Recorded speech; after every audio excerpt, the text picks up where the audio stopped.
Hey, what's up everyone, it's ISSAC here. Good to see you alive. Oh my gosh, look at my crazy hair.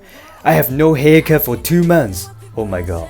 How to do haircut yourself. In these videos, I'm gonna to share my hairdresser skill with you. How to take the weight out, trim the length for the curly hair. Let's go. What do you need?